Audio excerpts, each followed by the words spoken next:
Hello everyone, welcome to RBI classes. एक छोटा सा वीडियो बना रहा हूँ एफआरएम स्टूडेंट्स के लिए जो थोड़ा सा भी कंफ्यूजन में है, unable to take a proper decision. मैं यहाँ पे ट्राई करूँगा, सबके लिए कुछ ना कुछ डेफिनेटली मिलेगा। ओके, सबके लिए। सो फर्स्ट ऑफ ऑल, ये हमारा जो टारगेट है ना, ये टारगेट होगा हमारा एफआरएम 2023 एग्जामिनेशंस। ओके,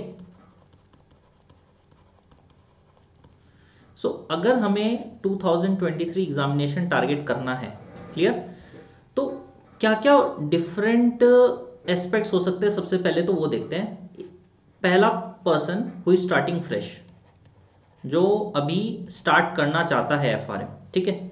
सेकंड वो हो सकता है जो अभी एफआरएम पार्ट 1 का एग्जाम दिया है। कब दिया है? नवंबर में दिया है, ठीक है। या फिर और कौन हो सकता है जिसने अभी एफआरएम पार्ट 2 का एग्जाम नवंबर में दिया है, या फिर उसका अटेम्प्ट था एंड उसने मिस किया है, ठीक है। या फिर और कोई ऐसा स्टूडेंट जो 2022 या 2022 से पहले एफआरएम दिया था एंड उसका क्लियर नहीं हुआ या उसने ड्रॉप कर दिया। सबके लिए बेसिकली हम ये लेक्चर बना रहे हैं। अच्छा, इसके अलावा ये लेक्चर सबके लिए कॉमन होगा, चाहे वो कॉलेज स्टूडेंट हो या फिर एमबीए स्टूडेंट हो, या फिर एक कॉलेज पास आउट या MBA pass out who is sitting idle at home and looking for upgradation. Okay, ताकि उसका स्टडी थोड़ा अपग्रेड हो जाए, सर्टिफिकेशन मिल जाए and he can get good jobs. Clear? And the last is the one who is working professionals. Now working professionals, it can be either working in banks or working in any MNCs या फिर कोई investment banking firms. Clear?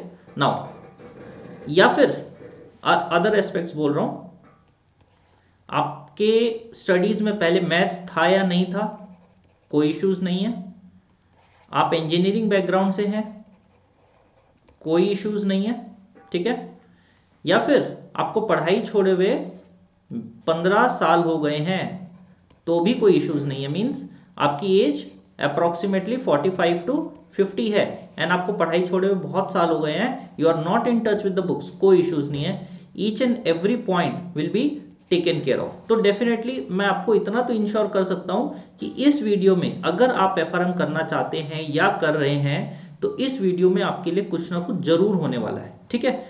Plans रहने वाले हैं, what should be the plans ahead, ठीक है। हर एक different categories के लिए हमारे क्या प्लान्स हो सकते हैं, क्या हमारी स्ट्रैटेजीज हो सकती है, ठीक है। How can I help you, okay, उसमें मेरा क्या पर्टिकुलर रोल लेने वाला है, ये सारी चीजें हम डिस्कस करेंगे। और यहां तक कि किसी का मैथ्स नहीं था, किसी का इंजीनियरिंग था, किसी का स्टैट्स वीक है, किसी का फाइनेंस वीक है, each and everything will be taken care of. Clear? So let us take the discussion है। सबसे पहले हम उन लोगों के बारे में बात करेंगे जो फ्रेशर्स हैं, जिनका भी मन में आया है कि मुझे एफआरएम करना है, ठीक है। तो हम उन्हीं से स्टार्ट करते हैं, the one who are going to start fresh. तो अगर आपको एफआरएम देना है, ठीक है, यू आर फ्रेश, आपको एफआरएम देना है and your target is to crack FRM by 2023, to crack FRM by 2023। तो आपके पास what are the possible options? पहला पॉसिबल ऑप्शन होता है कि मैं मई 2023 में एफआरएम पार्ट 1 दे दूं एंड नवंबर 2023 में एफआरएम पार्ट 2 देके फिनिश कर दूं, ठीक है। ये हमारा प्लान ए रहेगा एंड यही मेरी प्रायोरिटी रहेगी, ठीक है। यही हमारा प्लान ए है and this should be the priority. But sir, क्या ये प्लान सबके लिए सेम होगा? नहीं। क्या होता है जब हम प्लान बनाते हैं ना, बीइंग अ टीचर मेरे को भी नहीं पता है कि आपकी स्पीड ऑफ स्टडीज क्या है, ठीक है। आप कितना टाइम टुवर्ड्स योर स्टडी दे सकते हो। Suppose you are college student, you can give 8 hours. Suppose you are working professional, you can give 2 hours. आपकी एक्यूरेसी रेट क्या है, तो ये सब तो मुझे अभी नहीं पता, हाँ बट पता चल जाएगा आफ्टर 10 to 15 डेज डेफिनेटली। तब हम बेटर प्लान कर पाएंगे अपनी स्टडीज को लेकर, ठीक है। तब हम लोग डिसाइड करेंगे दैट वेदर आप मई में दे सकते हो कि नवंबर में दे सकते हो, कब दे सकते हो, क्या प्लान रहने वाला है आपके लिए। ये मैं एक जनरल प्लान बता रहा हूं आपके लिए, specific to you, considering your constraints with respect to your speed, your time, your accuracy rate and your previous education. What was your previous education? Because if you are from an MBA, this is doable, but if you are from engineering, then also it is doable, but I need to see ना how much time you can devote towards your studies. वो सारी चीजें मैं definitely check करूंगा and then I'll tell you that what should be the plan, ठीक है। अच्छा, ये टेस्ट करने के लिए तो मुझे समय चाहिए, तो हम लोग स्टार्टिंग के 15 डेज में पता लगा लेंगे that when you can give the exam. क्यों, कैसे? बिकॉज आप 15 डेज में मैं आपको एक टारगेट दूंगा फिनिश करने के लिए, उसके बाद टेस्ट होगा, ठीक है। तो उससे पहले तो टारगेट फिनिश हो गया क्या नहीं हुआ, उससे पता चल जाएगा आपकी स्पीड ऑफ स्टडी क्या है, ठीक है, आप कितना समय दे पा रहे हो पढ़ाई के ऊपर।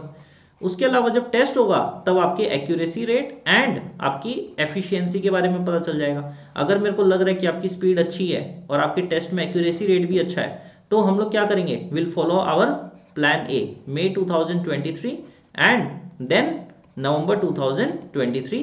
This is for part 1 and this is for part 2. Clear? But suppose I personally feel कि नहीं, आपकी स्पीड भी उतनी अच्छी नहीं है, एक्यूरेसी रेट भी उतना अच्छा नहीं है, you need some amount of time, तो हम प्लान थोड़ा सा चेंज कर देंगे और अगस्त 2023 में हम लोग अपना देंगे पार्ट 1 एंड May 2024 में हम अपना देंगे part 2. This is going to be the optimum strategy for those whose speed is slow, whose accuracy rate is little lower and who need much amount of time. देखो, कुछ students होते ही बहुत quick है, उनका शार्पनेस बहुत ज़्यादा होता है, और कुछ होते हैं who are the slow learners who need some time to study. Clear? थोड़ा धीरे धीरे पढ़ेंगे बट अच्छे से पढ़ेंगे। कुछ होते हैं जो 6 घंटे की पढ़ाई 2 घंटे में कर देते हैं, कुछ होते हैं 2 घंटे का काम को भी 6 घंटे लगा देते हैं। So it varies from person to person, ठीक है। तो हमारा यहाँ पे ये टारगेट रहेगा, आपके लिए क्या बेस्ट है, what schedule is best for you, what planning is best for you. तो उस चीज को ध्यान में रखते हुए हम अपनी स्टडीज को आगे लेके जाएंगे, ठीक है। नाउ अब आप कॉलेज स्टूडेंट हो, then trust me plan A is best for you. अगर आप MBA स्टूडेंट हो and you are into a finance, plan A is best for you. अगर आप इंजीनियरिंग बैकग्राउंड से हो, नाउ इंजीनियरिंग बैकग्राउंड से भी 2 केसेस हो सकते हैं, इधर you are still a student in your college और you are working professional. Now if you are a student then plan A is must for you, you can do it, you can achieve it, trust me, I have seen students who have cleared the exam. But if you are a working professional, it totally depends upon your time which you are spending towards your studies. तो उसके हिसाब से हम decision लेंगे and the last is our working professional. So for the working professional again we'll first test and then we'll choose that when you are going to give the exam. ठीक है? क्यों sir आप इतना testing करके planning करके क्यों देना चाहते हो, what should be the reason? देखो एक सिंपल सा बात है, एग्जाम साल में 3 बार हो रहा है, मई में भी हो रहा है, अगस्त में भी हो रहा है, नवंबर में भी हो रहा है, ठीक है। तो जब पता है कि आप पास नहीं कर पाओगे, जब पता है कि आप पास नहीं कर पाओगे तो आपको जानबूझ के कुएं में क्यों कूदाना। बात को समझो, जब मुझे पता है कि आप पास नहीं कर सकते, आपको भी पता है पास नहीं कर सकते, तो मैं आपको क्यों ऐसा प्लान बताऊंगा। हम वहां जाएंगे ना जहां हमारी पास होने की श्योरिटी ज्यादा होगी, जहां पर हमारे पास होने की प्रोबेबिलिटी ज्यादा होगी, तो मुझे भी पता चल जाएगा और आपको भी पता चल जाएगा कितना सिलेबस कंप्लीट हुआ है, कितना रिटेन कर पा रहे हो, वीकली टेस्ट में कितने नंबर आ रहे हैं, उसके बाद आपके मॉक एग्जाम्स में कितने नंबर आ रहे हैं। You will get good amount of idea from all these activities, तब हम अपना डिसीजन लेंगे ना। आप अगर अपना 80,000 रुपये इन्वेस्ट करने वाले हो, let's take a wise decision ना, let's take a wise decision जिससे आपको फायदा हो। 80,000 तो कोई ऐसे तो है नहीं कहीं भी डाल दो, तो we are going to take a wise decision. और यहां पर एक मेंटर का बहुत बड़ा रोल होता है, ट्रस्ट मी। एक टीचर ही आपको गाइड कर सकता है when to register, when not to register. अगर ये आप सेल्फ हैंडेड कर रहे हो without any weekly test, without knowing how much to do, by when to do, तब फिर क्या होता है, वो डिस्क्रिपेंसीज आ जाती है। क्यों? आप तो इस कोर्स से रिलेटेड नए हो ना, आप तो पहली बार ये कोर्स कर रहे हो, ऐसा तो है नहीं आपका इस कोर्स के साथ 5-10 साल का रिश्ता है, आप इस कोर्स में एक्सपीरियंस हो, you can take a better decision. तो मैं इस कोर्स में हूँ, ठीक है, बाकी टीचर्स हैं, तो take the help from your teachers. जरूरी नहीं आप मेरे से ही लो, किसी भी टीचर से लो, but take the guidance, take the advice, talk to your teacher, talk to your mentor. Always ensure that अगर आपको एग्जाम पास करना है, अपने टीचर से जरूर बात करो, ठीक है ना। अच्छा, certification, how much it is important? See, if you'll ask me now, certification is not important. Certification is not important. Then what is important? Skills. I have met with many HRs, many, even from the companies like the HRs of Google, okay, Microsoft, then Credit Suisse, Bain consultancies, Goldman सैक्स। देखो, certification तो क्या है ना, एक add on होता है, आप ये समझो सर्टिफिकेशन एक एड ऑन है, but skills, skills is something which everyone requires. क्या होता है, अगर आपको ना एक्सेल आती है तो आप क्या बनोगे, एनालिस्ट। बट अगर आपको पीपल स्किल्स आती है, you know how to manage a group of people, you know how to get the work done from your team, आप मैनेजर बनते हो। Are you understanding? If you are able to talk to the clients, you can get the work from the clients, you can get the business for the company from the clients, you are going to be the manager. सिर्फ Excel आता है, सिर्फ modelling आती है, you will become an analyst. But if you know the people skills, you will become the manager. तो अपने आप को उस तरीके से डेवलप करो that you will become a manager. Clear है? तो हमारा यहाँ पर जो फोकस रहेगा वो प्योरली रहेगा स्किल्स पे, ठीक है। और एक और बात याद रखना, अगर आपके पास स्किल सेट आ गई, अगर आपके पास स्किल सेट आ गई तो सर्टिफिकेशन इज जस्ट, क्या बोलते हैं ना, एकदम आसानी से आ जाएगा, it's just an formality. Because ये जो एग्जाम्स है ना, CFA FRM, they are going to test your knowledge, they are not going to test your learnings. Knowledge कितनी है, इंटरप्रिटेशन लेवल आपका क्या है एग्जाम में। और हम जो मॉक एग्जाम देंगे उसमें आप देखना बहुत डिफरेंस रहेगा, डिफरेंस इन द सेंस, आप यहाँ जो क्वेश्चन सॉल्व करके जाओगे वो आपको एकदम कॉपी नहीं मिलेंगे, डिफिकल्ट मिलेंगे, लेकिन कॉन्सेप्ट्स वही है, लेकिन उसको थोड़ा घुमा के मिलेगा, उसको थोड़ा सा घुमा के ट्विस्ट करके मिलेगा। Are you understanding? तो the one who will be having the skills, the one who will be having the concepts, वो एग्जाम से एकदम आसान से क्लियर कर सकता है। क्लियर? अब कुछ बोलते हैं सर क्या यहाँ पे क्वांट्स बहुत ज्यादा है क्या, क्वांट्स बहुत ज़्यादा है क्या? देखो, मैं ये जानता हूँ 4 सब्जेक्ट्स हैं यहाँ पे, क्वांट्स है, फाउंडेशन है, VRM है, एंड हमारा FMP है। 20% वेटेज है क्वांट्स का, 20% वेटेज है क्वांट्स का, और इस क्वांट्स में भी ना एक्चुअल में स्टैटिस्टिक्स है, ठीक है ना।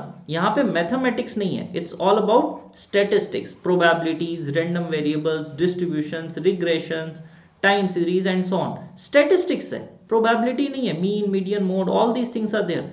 सो डिफिकल्टी लेवल क्या होता है मैं आपको बता रहा हूँ, व्हाट इज डिफिकल्ट। आप एग्जाम में ना बिना कुछ पढ़े चले जाओ, आपको पूरा पेपर डिफिकल्ट लगने वाला है, ट्रस्ट मी। और वही आप पढ़ के चले जाओ, आपको सारे क्वेश्चन एग्जाम में आते होंगे, क्या आप एग्जाम हॉल से बाहर आने के बाद क्या ये बोलोगे कि द पेपर वॉज डिफिकल्ट? कभी नहीं, मैंने तो अपनी लाइफ में कभी एक्सपीरियंस नहीं किया। अगर मुझे सब कुछ आता है, मैंने हमेशा ये बोला है एग्जाम वॉज ईजी। क्यों? मुझे आता था, मैं सब कुछ पढ़ के गया था। Are you understanding? तो पढ़ोगे तो सब आसान है, नहीं पढ़ोगे तो सब कुछ ही मुश्किल है।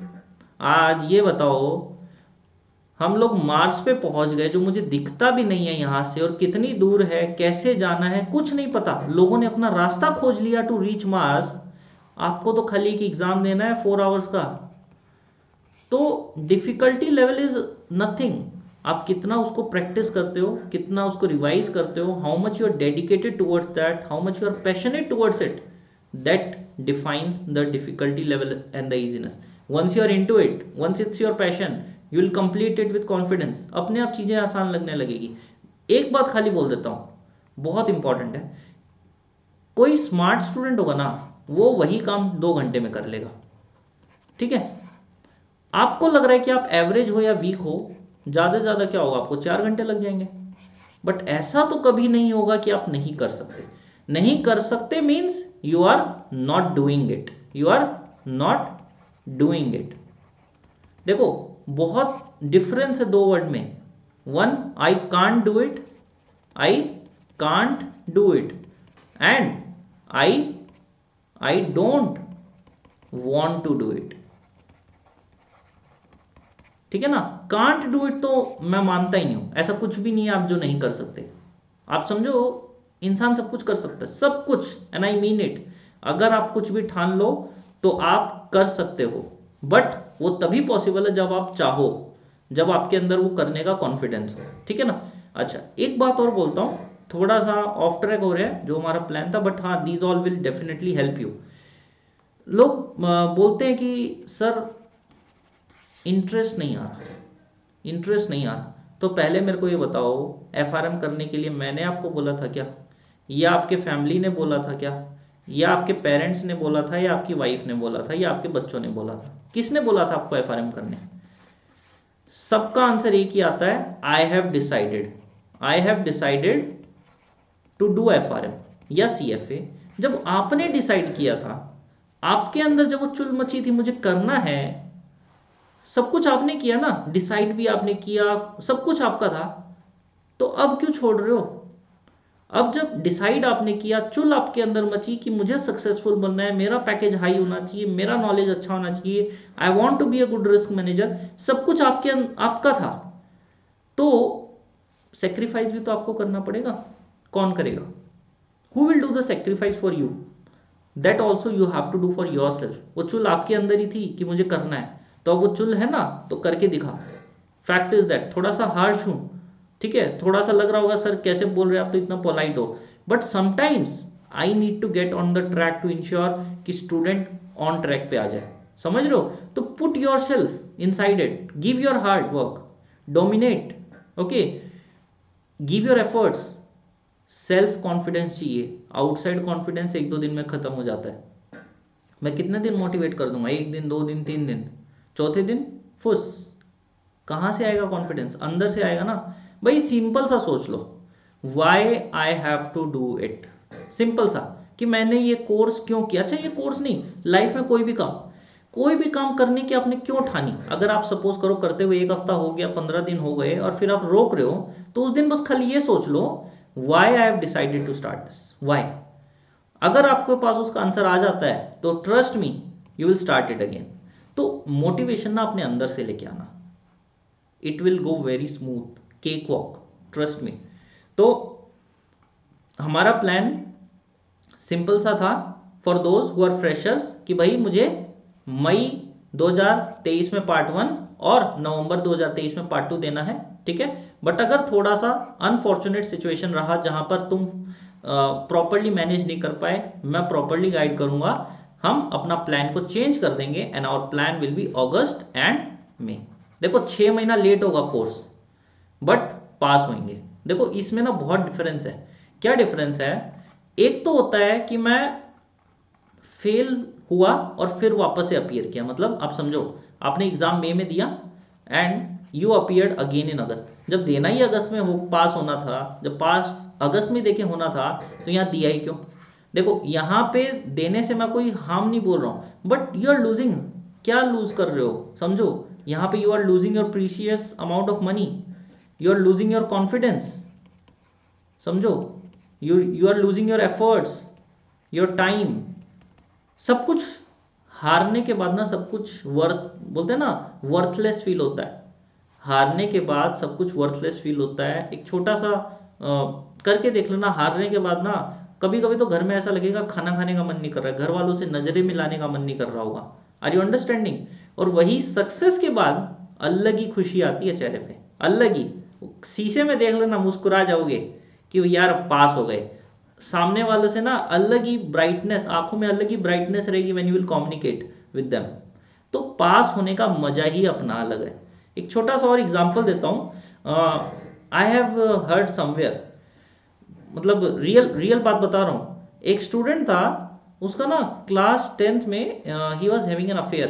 क्लास 10th में अफेयर चल रहा था, तो घर में पता चला, he got a slap, he got a slap. और वो स्टूडेंट बेचारा एवरेज स्टूडेंट था, ठीक है। I think it was not a class 10, he was third year college, और बहुत एवरेज स्टूडेंट था। उसका अफेयर चल रहा था, एंड घर में पता चला he got beaten very badly, ठीक है। उसी के क्लास में, उसी के कॉलेज में एक और स्टूडेंट था, ठीक है, और he was also in third year and college से प्लेसमेंट मिल गया था जेपी मॉर्गन में, जेपी मॉर्गन में, ठीक है। उसके भी पेरेंट्स को पता चला, उसके भी पेरेंट्स को पता चला कि समथिंग इज देयर, मीन्स उसका एंड उसके फ्रेंड का। तो यहाँ पे ना पेरेंट्स का एटीट्यूड ही बदल गया, because he was successful, he was successful. पापा ही पूछे बेटा कौन है, बता दे, हम बात कराते हैं। तो क्या है ना, देखो सक्सेस और फेलियर में ना बहुत डिफरेंस होता है, हमेशा पाओगे कि there is always a difference. तो मैं तो चाहूंगा कि अगर मैं आपको मेंटर कर रहा हूं, I will try my level best to ensure कि आप क्लियर कर जाओ। देखो हम दोनों को मेहनत करनी पड़ेगी, ये सोचोगे कि खाली दीपक सर ही सब कुछ कर देंगे और मैं पास हो जाऊंगा, trust me it's not possible. दोनों को साथ में मेहनत करनी पड़ेगी, ठीक है ना। तो प्लान एकदम क्लियर है, the one those who are starting fresh, अब चाहे आप वर्किंग प्रोफेशनल हो, चाहे वो आप एमबीए हो, ठीक है, चाहे आप फ्रेशर्स हो, चाहे आप वर्किंग प्रोफेशनल हो, plan is going to remain the same. हाँ, अब क्या होता है स्टूडेंट्स की ना कहीं कहीं वीकनेस होती है कि सर मुझे मैथ्स नहीं आता, मैं फिनेंस में वीक हूँ क्योंकि मैं इंजीनियरिंग से हूँ, मैं जैसे कि सपोज कर लो आप मैथ्स में वीक हो, तो मैं अपने हर स्टूडेंट से ना इनरोल होने के बाद पूछता हूँ कि व्हाट इज़ योर वीकनेस, तो बताते हैं मैथ्स, तो मैं उन पे मैथ्स पे ज़्यादा फोकस देता हूँ। अब अगर आप इंजीनियरिंग से हो, आप मेरे को बताओगे सर मैं इंजीनियरिंग में हूँ, तो क्या होगा, मैं आपको बेसिक्स करवाऊंगा ताकि आपको फिनेंस के कॉन्सेप्ट्स बेटर समझ में आ जाए, ठीक है। आप वर्किंग प्रोफेशनल हो, ठीक है, पढ़ाई छोड़े हुए बहुत साल हो गए, तो ट्रस्ट मी, गाड़ी बंद थी बहुत टाइम से, गाड़ी को स्टार्ट करने के लिए ना थोड़ी ऑयलिंग चाहिए होती है, तो धीरे धीरे धीरे धीरे वी हैव टू पुश। और जब एक बार गाड़ी ट्रैक पे आ जाएगी ना, आपकी दौड़ने लगेगी, because you are already experienced, you are mature, you have that discipline, तो आपको कभी कोई प्रॉब्लम नहीं आएगी। आपको प्रॉब्लम आती है स्टार्ट करने में, हाउ टू इनिशिएट। वो बंद गाड़ी में जंग लग गई है ना, उसको स्टार्ट करना है, थोड़े दिन गज गज गज गज करके चलेगी, but once it's on the track it will pick up its the speed. Why? Because आपके पास वो तजुर्बा है, वो एक्सपीरियंस है, that you can pick up it very easily. Clear? तो ये हो गया हमारा प्लान। अच्छा, अब आ जाते हैं उनके ऊपर जो एफआरएम पार्ट 1 नवंबर में अभी दिए हैं 2022 में, ठीक है। एफआरएम पार्ट 1 दिए हैं नवंबर में 2022 में। देखो पहला पार्ट तो हो सकता है कि that you will wait for the results, कि भाई रिजल्ट्स आने के बाद ही मैं अपना स्टार्ट करूंगा। अब देखो यहां पर भी ना दो तरह की सिचुएशंस हो सकती है। मैंने नवंबर में पार्ट 1 दिया था, एक मेरा एग्जाम बिल्कुल ही खराब गया, मेरा एग्जाम एवरेज एवरेज गया, और एक मेरा एग्जाम बहुत अच्छा गया। देखो बिल्कुल ही गंदा गया है ना, तो आप अपना एफआरएम पार्ट 1 री इनिशिएट कर दो, वापस से पढ़ो and give it in May, ठीक है।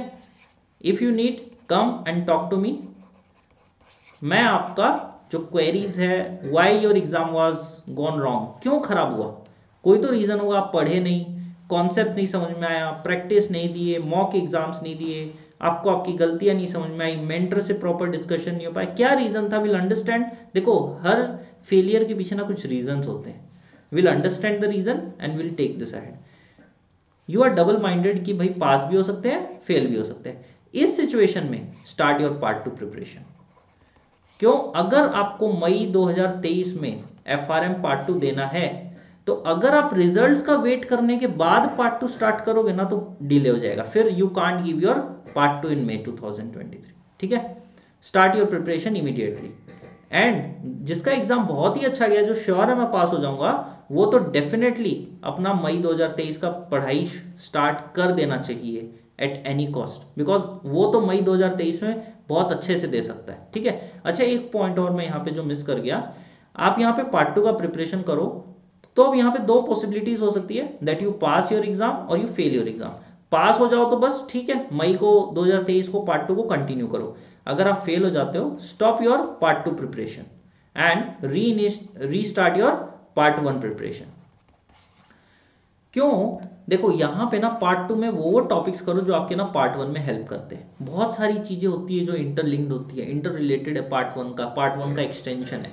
तो क्या होगा ना, वो टॉपिक करने से आपको उसका एडवांस वर्जन हो गया और पार्ट 1 का रिवीजन हो गया, तो दोनों काम आपके हो गए and you are going to benefit yourself from both hand.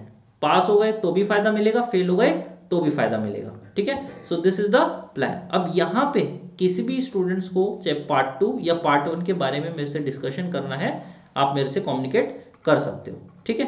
अच्छा, अब हम आ जाते हैं हमारे थर्ड पार्ट पे, जिनका पार्ट 2 में नवंबर में एग्जाम था, ठीक है। तो यहाँ पे भी सिमिलर केसेस हो सकते हैं, जिन्होंने पार्ट 2 में नवंबर में एग्जाम दिया।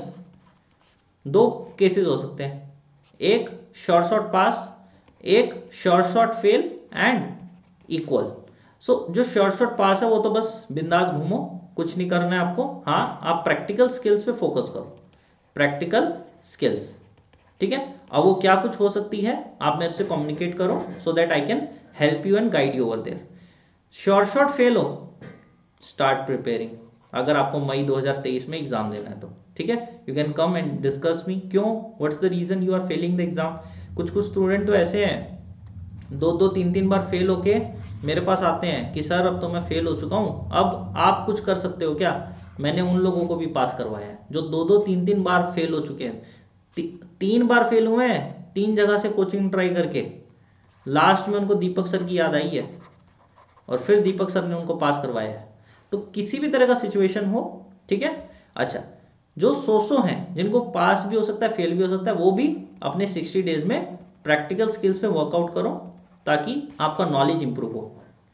देखो, practical skills are very important. क्या क्या प्रैक्टिकल सीख सकते हो, लैंग्वेजेस सीख सकते हो, लाइक पाइथन सीख सकते हो, आर सीख सकते हो, डेटा साइंस सीख सकते हो, मशीन लर्निंग सीख सकते हो, ठीक है ना, लैंग्वेजेस हो गया।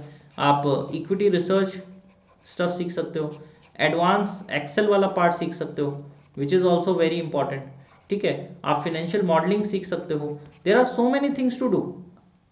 करने की इच्छा होनी चाहिए। सिर्फ एक certification will not help you to reach wherever you want to reach. उसके लिए बोलते हैं ना, कड़ी तपस्या करनी पड़ती है, and that too for a long period of time, ठीक है।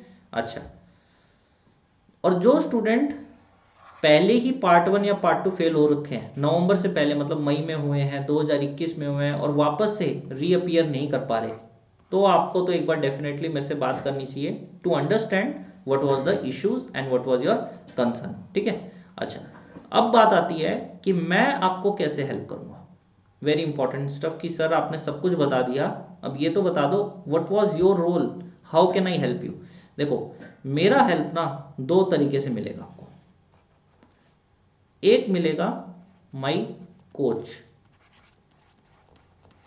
और you can say my mentorship, और एक जो हम लोग स्टडी मटेरियल देंगे।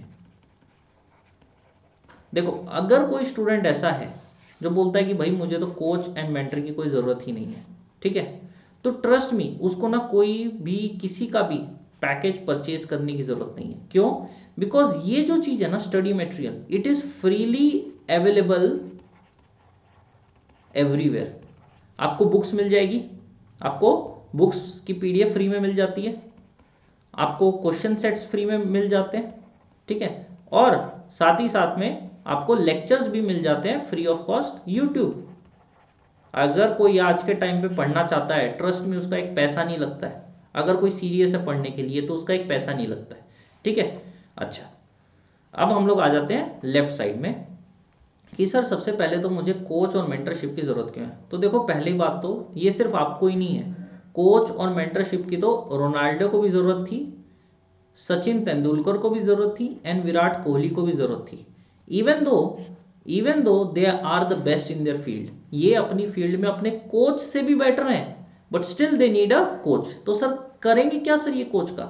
तो देखो, एक सिंपल सी बात बताता हूँ, एक गुरु एक कोच, कभी कभी क्या होता है ना, आप गलतियां करते हो ना तो आप रियलाइज नहीं करते हो आप क्या गलतियां कर रहे हो। आप कभी कभी रियलाइज नहीं करते हो आप क्या गलतियां कर रहे हो। एक छोटा सा इंसिडेंट बता रहा हूँ। सचिन तेंदुलकर ना बहुत बार पुल मारते हुए आउट होते थे, बहुत बार। उनके कोच ने ये चीज़ ऑब्जर्व की, बट सचिन को ये रियलाइज नहीं हो रहा था। उनके कोच ने बोला कि सचिन तुम पुल मारना छोड़ दो, एंड जब से उन्होंने पुल मारना छोड़ा, ही वॉज गोइंग ग्रेट। वो आउट ही नहीं हो रहे थे, वो अच्छे स्कोर्स बना रहे थे। तो ये डिफरेंस होता है, एक कोच ये तुम्हारे लाइफ में एक डिफरेंस क्रिएट करता है। And coach is not for that period of time, coach is for always. आपको क्या लगता है कि मैं अगर आपको पढ़ाऊंगा और आपका एग्जाम पास हो जाएगा तो क्या मेरा रोल ओवर? नहीं, कभी भी लाइफ में आपको कभी भी कोई ज़रूरत पड़ती है, कहीं भी कोई प्रॉब्लम में हो, talk to your mentor, talk to your teachers.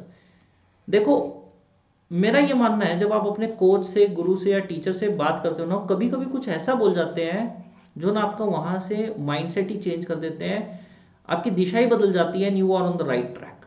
Sometimes it happens and it works in your favour.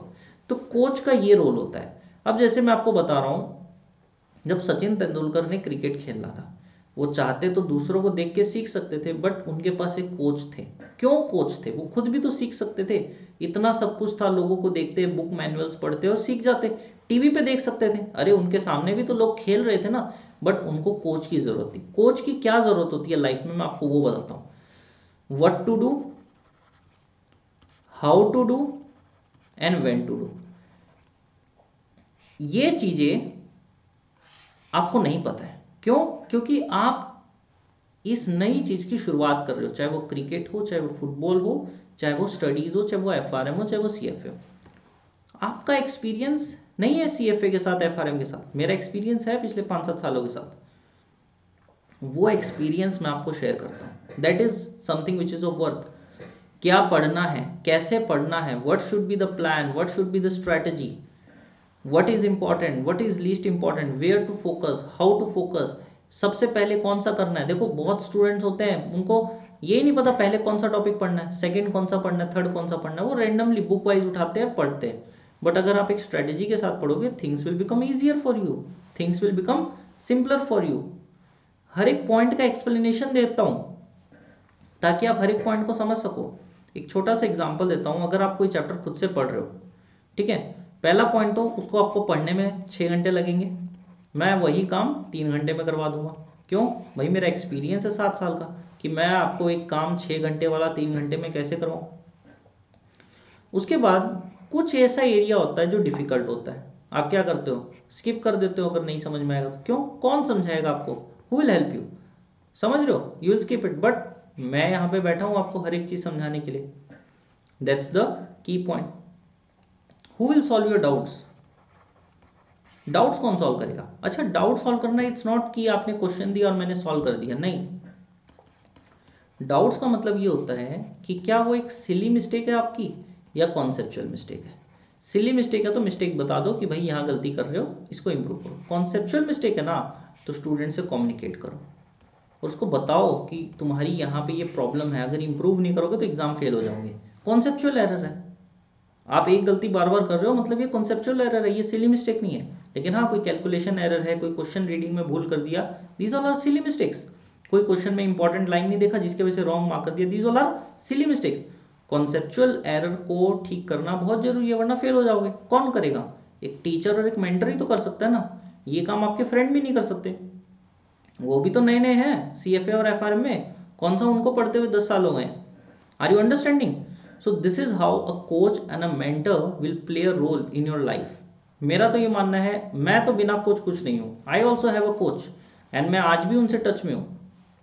कुछ ना कुछ सीखने को मिलता है। क्यों? उनका एक्सपीरियंस मेरे से बहुत ज़्यादा है, उन्होंने मेरे से बहुत ज़्यादा दुनिया देखी है।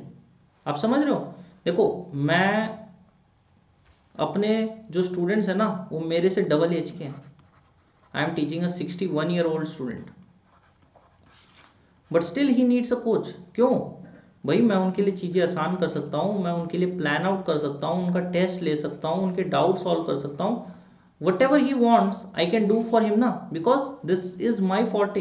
आई am experienced over here, I have the excellence of FRM and CFA. So this is what a teacher, a guide, a mentor plays a role in your life. ठीक है, अब बात आती है स्टडी मटेरियल की। देखो हमारा स्टडी मटेरियल में क्या क्या इंक्लूडेड है। सबसे पहले तो हम आपको लेक्चर्स देते हैं so that you can watch them and your concepts will be build up. सबसे पहले कॉन्सेप्ट्स बनाने की जरूरत होती है और वो हम लेक्चर्स के थ्रू बनाते हैं। अच्छा, ये लेक्चर्स बेस्ड होते हैं हमारी कोर पे, जो हमारे इंस्टीट्यूट की कोर बुक होती है जैसे सीएफए की, उस पे बेस्ड होते हैं। स्टूडेंट्स लेक्चर्स को देखते देखते बनाता है नोट्स, वो अपने नोट्स को प्रिपेयर करता है। ठीक है, उसके बाद वो क्वेश्चन सॉल्व करता है। ठीक है, हम उसको क्वेश्चन प्रैक्टिस के लिए देते हैं। एंड सपोज उनके वीक में 3 चैप्टर्स कंप्लीट हो गए तो हम लेते हैं वीकली टेस्ट, तो उनके वीकली टेस्ट होते हैं। फर्स्ट वीक में उन्होंने 3 चैप्टर्स कंप्लीट किए, 0 to 1, तो 3 चैप्टर्स के टेस्ट हो गए। नेक्स्ट वीक में भी उन्होंने 3 चैप्टर्स कंप्लीट किए, बट दिस टाइम जब उनका सेकेंड वीक के एंड में जो टेस्ट होगा ना वो 6 चैप्टर्स का होगा। थर्ड वीक में उन्होंने अनदर 4 चैप्टर्स कर लिए, तो थर्ड वीक के एंड में जो टेस्ट होगा ना वो 10 चैप्टर्स का होगा, मतलब क्यूमुलेटिव टेस्टिंग। सर मैं कभी भूलूंगा ही नहीं ऐसे, तो यही तो एजेंडा है। स्टूडेंट्स एग्जाम से बाहर आके बोलते थे सर मैं तो भूल गया। इतने टेस्ट देने के बाद, इतने मल्टीपल रिवीजन देने के बाद, देखो मैं तो कहीं स्कोप नहीं छोड़ रहा हूं कि आप फेल हो जाओ। एग्जाम से 60 डेज पहले सिलेबस कंप्लीट करवाऊंगा, फुल सिलेबस का 3 बार रिविजन्स करवाऊंगा, 5 मॉक एग्जाम्स लूंगा। मेरा तो पूरा प्लान है। पहला पॉइंट, या तो आप फॉलो नहीं कर रहे हो तब फेल हो रहे हो, आप पढ़ ही नहीं रहे हो, आप मेहनत ही नहीं कर रहे हो। पढ़ रहे हो तब फेल होने का देखो हम तो कहीं स्कोप छोड़ते नहीं है, ना ही आपने छोड़ा। आपने अपना 90% श्योरिटी ले लिया है कि भाई मैं तो पास हूं। 10% बहुत सारे फैक्टर्स होते हैं which we leave set aside. चाहे आपका वो दिन कैसा है, कभी कभी ऐसा होता है कि इंसान नर्वसनेस में चीज़ें भूल जाता है, माइट भी हेल्थ अच्छी नहीं थी, सो मेनी फैक्टर्स, ठीक है ना, वो दिन ही अच्छा नहीं था। तो हमने अपना जो 90% था वो तो कर लिया, अब 10% तो देखो हमें we have to leave it, we have to leave that 10% scope. हम अपने तरफ से कोई कमी नहीं छोड़ेंगे, लेकिन उसमें आपको भी अपना पूरा इनपुट देना पड़ेगा। ये सोचोगे कि सब सिर्फ दीपक सर दे दे सब कुछ और मैं कर लूँ, तो पॉसिबल नहीं है। मैं अकेला कितने दिन तक बैडमिंटन खेलूंगा? देयर वी नीड ना 2 प्लेयर्स, तभी तो बैडमिंटन खेल पाएंगे। The same goes over here. Teacher सिखा रहा है तो सीखना पड़ेगा, टीचर प्लान बना रहा है तो प्लान बनाना पड़ेगा, ठीक है। अच्छा, स्टूडेंट एक और गलती करते हैं। सपोज करो आपने 10 नवंबर को प्लान किया I have to do FRM, पता चलता है 10 दिसंबर आ गई, अभी तक आपने स्टार्ट नहीं किया। ये जो वेस्टेज है ना 1 मंथ का, ये होता है सबसे डेंजरस। क्यों? आप इस 1 महीने में ना, ट्रस्ट में, आप 20 चैप्टर्स फिनिश कर सकते थे, बट यू वेस्टेड इट। तो अब क्या होता है ना, इससे फर्क, डिफरेंस क्या पड़ता है? डिफरेंस ये पड़ता है, एग्जाम तो देखो मई में है, चाहे आप नवंबर में स्टार्ट करो चाहे आप दिसंबर में स्टार्ट करो, सिलेबस भी उतना ही है, चाहे आप नवंबर में स्टार्ट करो चाहे दिसंबर में स्टार्ट करो। डिफरेंस ये हो गया, आपको समय कम मिलेगा। अब आपको पास 30 डेज कम है, you have wasted those 30 days. वरना आपको ये 30 डेज बेटर मिलते। 30 डेज में आप ज़्यादा प्रैक्टिस कर पाते, आप ज़्यादा रिविजन्स कर पाते, ज़्यादा मॉक एग्जाम दे पाते। There is always a loss. Take the decision as soon as possible so that you will not waste your time. और एक और बात, यहाँ से अगर आप डिले करोगे तो आपका जो 2023 के जो मैंने 2 प्लान बताए ना, दोनों मिस हो जाएंगे। डिले करोगे प्लान विल मिस आउट, मतलब बात सीधी 2024 में चली जाएगी। करना है तो अभी करना है। पहला बता देता हूँ, मार्केट में सप्लाई बहुत कम है, डिमांड बहुत ज़्यादा है। तो सबसे बेस्ट पार्ट यही है, करो और उस हाई डिमांड का फ़ायदा उठाओ, हाई पैकेज का मजा लो, ठीक है। डिले करोगे तो gradually your friends and colleagues will do it, they will increase the supply till you do it, तो आप उस हाई डिमांड का फ़ायदा नहीं उठा पाओगे, ठीक है ना। तो हमारे पैकेज में, स्टडी मटेरियल में, you will get lectures, short notes, revisions के लिए देते हैं, माइंड मैप्स देते हैं फॉर ऑल इंपॉर्टेंट टॉपिक्स। उसके अलावा हम आपको मॉक एग्जाम्स देते हैं, डाउट सॉल्विंग्स रहती हैं, ठीक है। इसके अलावा हमारे चैप्टर वाइज टेस्ट होते हैं, सब CBT बेस्ड होते हैं, ठीक है ना। उसके अलावा हमारे सब्जेक्ट वाइज टेस्ट होते हैं। बहुत टेस्ट लेता हूँ, बोलता हूँ ना, कहीं स्कोप ही नहीं छोड़ता हूँ स्टूडेंट फेल हो सके। कभी कभी सरप्राइज टेस्ट भी हो जाते हैं जो सिलेबस कंप्लीट कर लेते हैं ऑन टाइम। फिर फॉर्मूला शीट्स देता हूँ। उसके अलावा फॉर्मूला शीट्स हो गया, सरप्राइज टेस्ट हो गया, ऑडियो रिविजन्स फाइल देता हूँ इंपॉर्टेंट पॉइंट्स की, and the last one is the revision lectures. अब हमने एक नई चीज और ऐड की है, that is Python, then R and data science. These are basically from the finance perspective, ठीक है ना, ताकि आप अपने आप को कॉम्प्लीमेंट कर सको इन सब चीज़ों के साथ. So this is how we are going to take you forward. The only thing you need is to give me a ring और यू कैन व्हाट्सएप मी. मैं पर्सनली अवेलेबल रहता हूँ to help you, to support you, ठीक है. I will wait for your message and plan करते हैं, फिर उसके बाद 1-to-1 कम्युनिकेशन करते हैं, देखते हैं what is best for you. Clear? Okay, so I am ending this lecture here. Thank you.